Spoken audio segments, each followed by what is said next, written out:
Nice to meet you. Where are you coming out of? I'm in California. Oh, nice. Are Southern California? No, Northern? by San Francisco. Okay, Yeah. cool. Yeah, excellent. Yeah, I always love my visits to California. I'm in Kansas City. Yeah. Where So, have you been in California? oh man, I've been Southern, I've been in San Francisco. Not too much Northern, but I just went to San Diego last summer. So, when you come from Kansas City, there's no oceans, there's no mountains, there's no eye candy, you're landlocked. So it's always good to get out and see how the other side rumbles. Yeah, nice. I have friends who live in Kansas City too, so I've been there a few times. Okay. All right. Kansas Awesome. City can be a surprising place. People don't understand how much we are cued into the arts and all of that. I know Mahomes is the big story, but there's a lot going on here, a lot of culture. Nice. So, well, it's great to meet you. Thank you for taking a minute out. And before we get into your life as a coach, I want to know, how did you survive the last 3.5 years with COVID? How did you get through it? And how did that change you? Um, I definitely had a different experience than I think most people. I didn't change much. So I was still going out and um, trying to live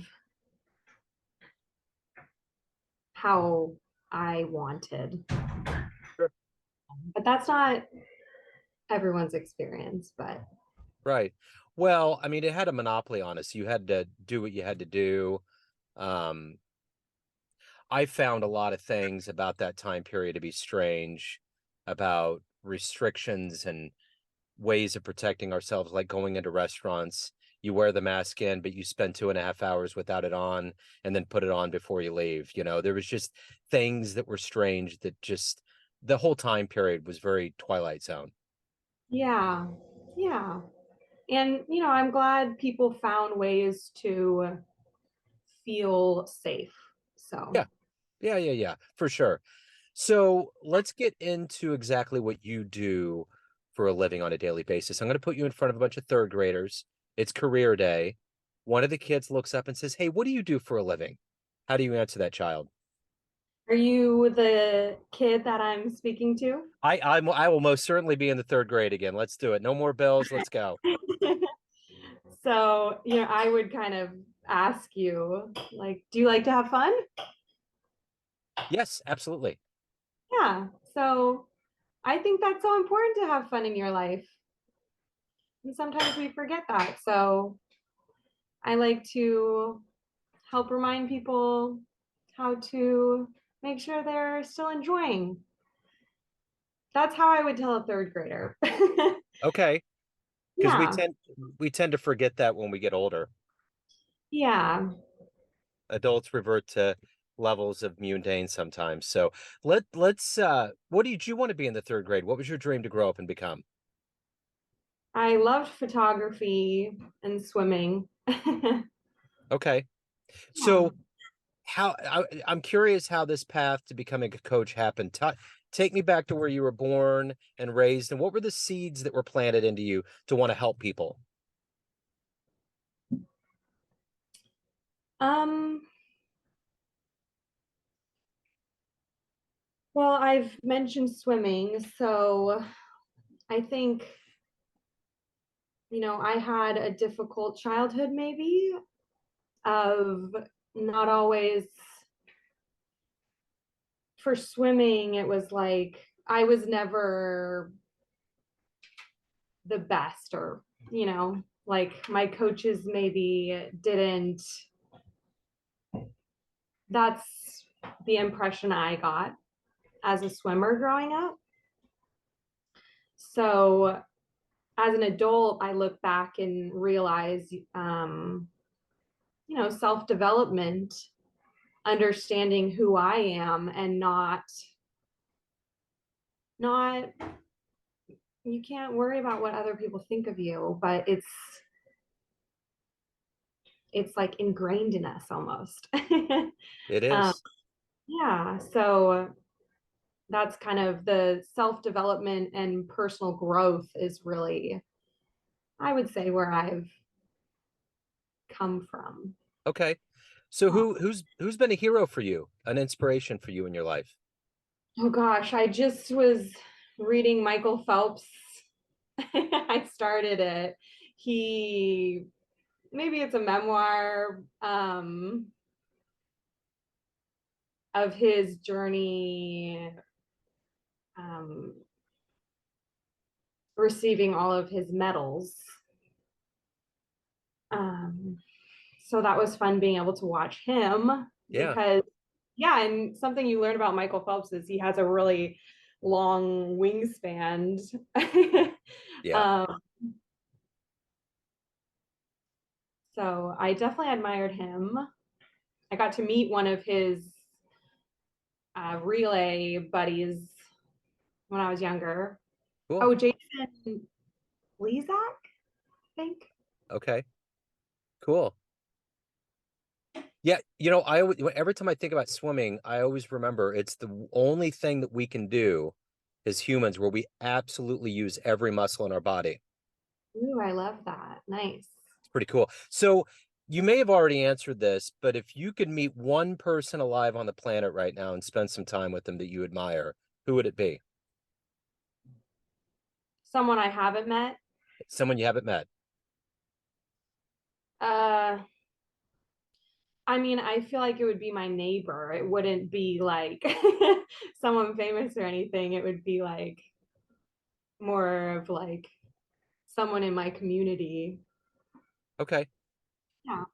So what is the motivation for you? What is your daily motivation to be a coach? What gets you out of bed? What gets you to want to accomplish what you want to get done with your life? Yeah. Thank you. I like that question. Um,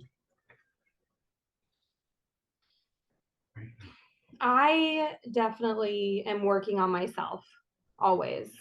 You know, if I'm not focusing on myself, then I know I need to take a break.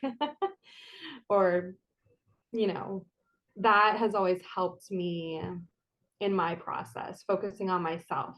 And I bring that up just because I've I see how much I've grown even just in the last year. So that kind of, takes me back and reminds me that, it's it's nice to have someone who can relate and show you the path that's going to help you be successful.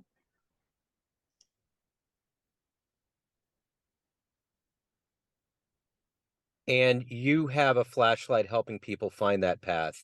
What has been one of your favorite client success stories? Oh, I would say one of my clients, she was working, she was probably working 7 days a week, and also not just all day, but also taking meetings in the evening. And she was able to schedule less, and her planning ahead, she was able to switch into I'm going to plan less because now I realize things come up, and that's probably, I mean, when you get to see the changes your clients make, it just warms your heart. So Well, yeah. and I'm sure that's a symbiotic thing. I mean, as much as you're trying to help them, by osmosis, you're probably getting help because that's happening. By hearing their story, is that what you? By experiencing their change, it probably affects you as well.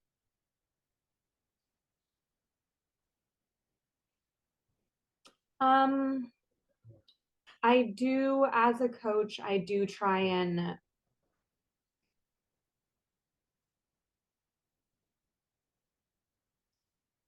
it's a balancing act because Right. on one side you want to I'm holding them to their highest potential, Hmm. right? Yeah. Including myself. I'm holding myself to my highest I'm trying to keep myself moving in a direction where forward, even though it's like, this. Sure. And the other side of it is I'm your coach and I'm here to allow you a comfortable space to be emotional or, share things that are um, Yeah, I without get it. judgment. Yeah, thank Yeah. you. Yeah, I get it. So let's say you have a dream tonight. You run into a much younger version of yourself, and you could give that young version of you a piece of advice based on the wisdom you've gained so far in your life.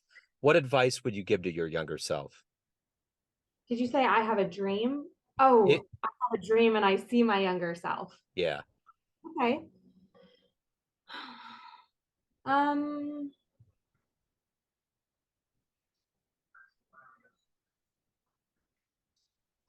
actually, I just watched an old video from 2 years ago of myself. And she was still doing a lot of things that I'm still doing today.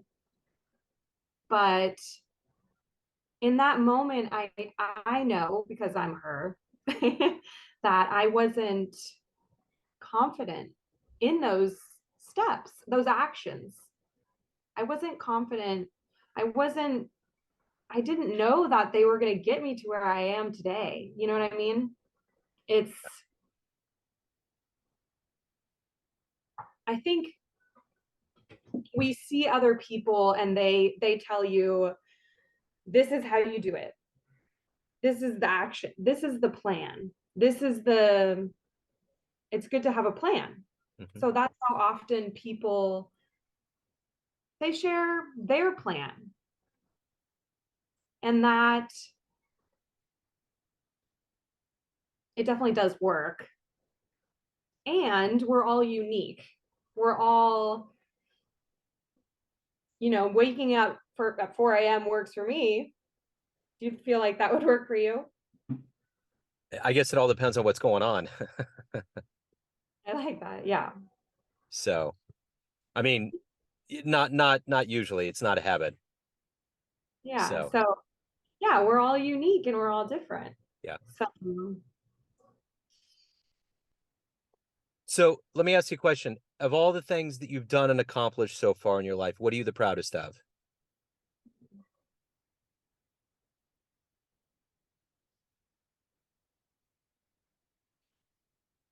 I think stepping into fear is has been the most difficult and the most rewarding. So let me ask you this. Everyone has a perception of you, your family, your friends, clients, but you ultimately live your life. What's your perception of you? Who do you think you are?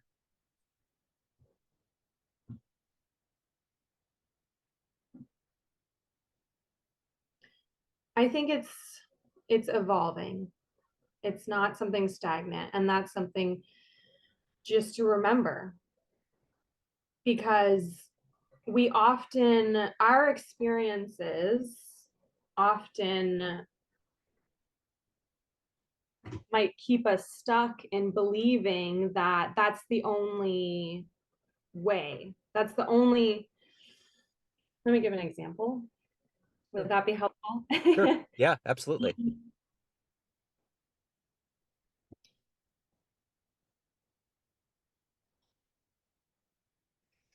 If every time you step outside of your comfort zone, it feels like you fail,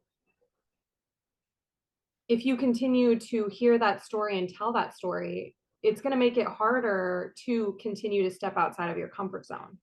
Yeah. So that's why I do try to keep this fluid, we're always evolving, even who I am. I know I'm a kind, gentle, but we're always